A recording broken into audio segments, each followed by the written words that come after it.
নমো ভগবতে বাসুদেবায় নমঃ। আপনাদের সবাইকে আপনাদেরই পরিবার আরাধনায় সাদর অভ্যর্থনা জানাচ্ছি।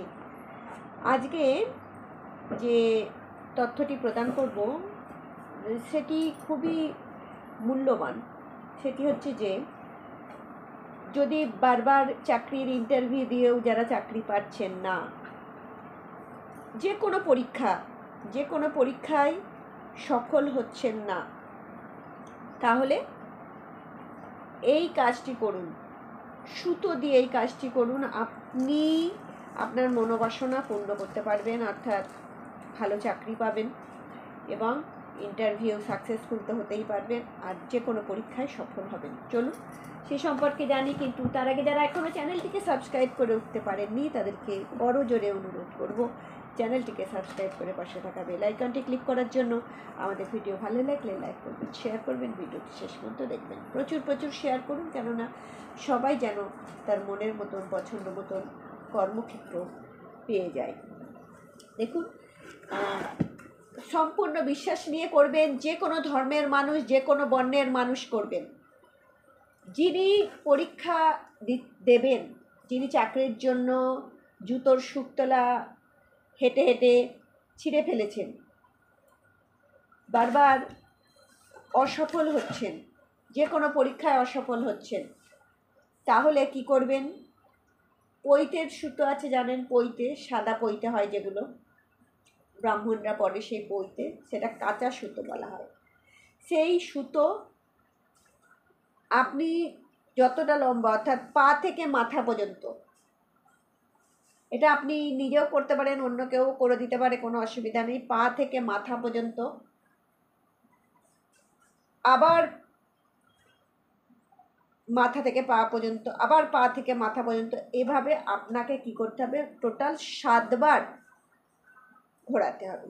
অর্থাৎ 7, আপনি প্রথমে পা থেকে মাথা, মাথা থেকে পা 2 বার হয়ে গেল, তারপরে আবার আপনার পা থেকে মাথা 3 বার হয়ে গেল, মাথা থেকে পা 4 বার হয়ে গেল, আবার আপনার পা থেকে মাথা 5 বার হলো, আবার মাথা থেকে পা 6 বার হলো, এবার পা থেকে মাথা 7 বারই। কিন্তু ওই একবার মেপে নিয়ে 7 বার করলে হবে না, 7 বারই আপনাকে মেপে নিতে হবে। আর যখন মাপবেন তখন আপনি আপনার যে ইষ্টদেব, যাকে আপনি শ্রদ্ধা করেন, ভক্তি করেন, তার নাম করবেন, বা আপনি মনে মনে এটা বলবেন যে আমি সফল হয়ে গেছি, আমার মনের মতো আমি চাকরি পেয়ে গেছি, আমি খুব হ্যাপি।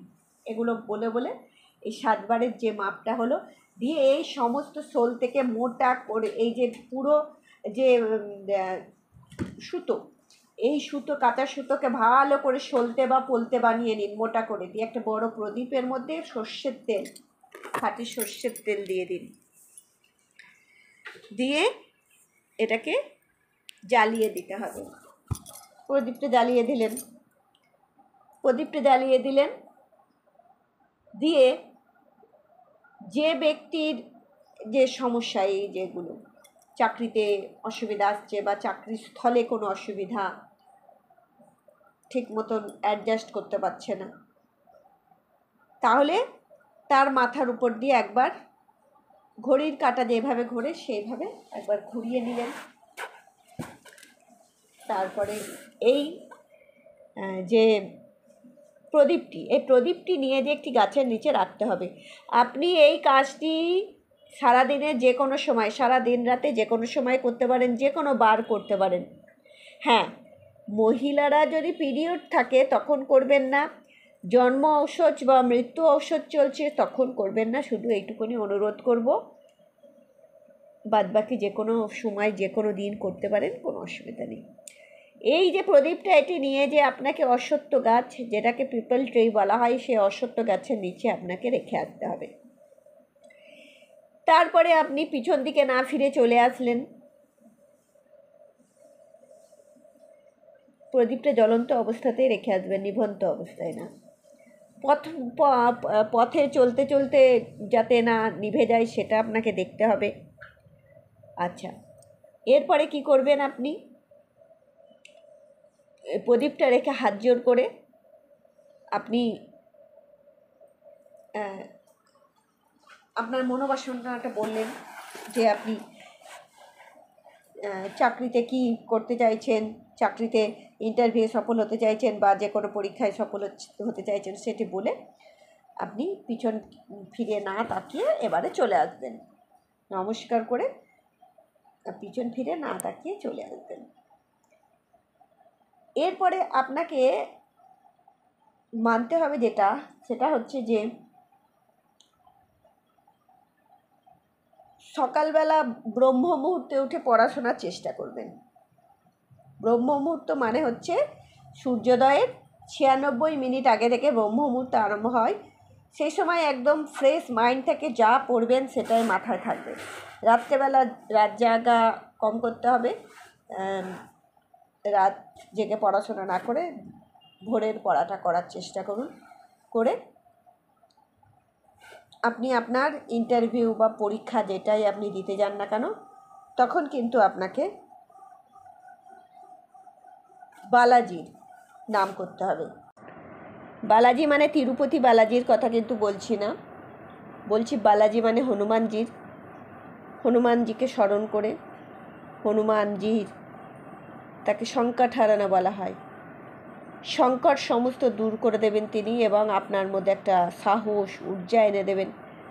আপনি দেখবেন সফলতার দিকে এগিয়ে যাচ্ছেন।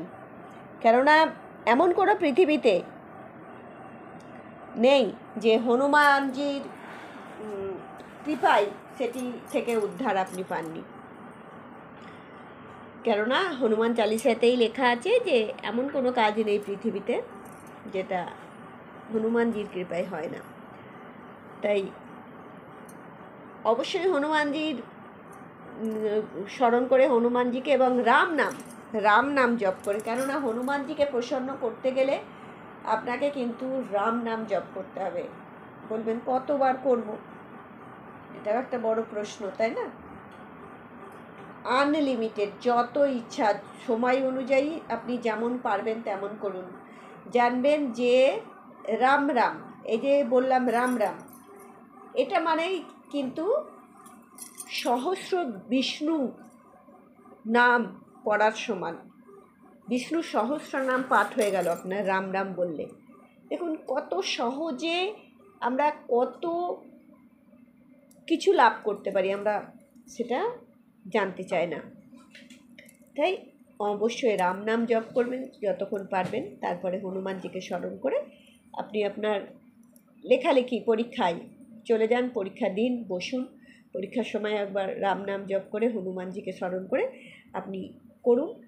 কেউ পৃথিবীর কোনো শক্তি নেই আপনাকে আটকায়। অবশ্যই সফল হন। হনুমানজি, শ্রী রামজি, মর্যাদা পুরুষোত্তম রামজি, সীতারাম আপনার সহায় হোক এ কামনাই করি। একবার সবাই লিখুন যে জয় শ্রীরাম।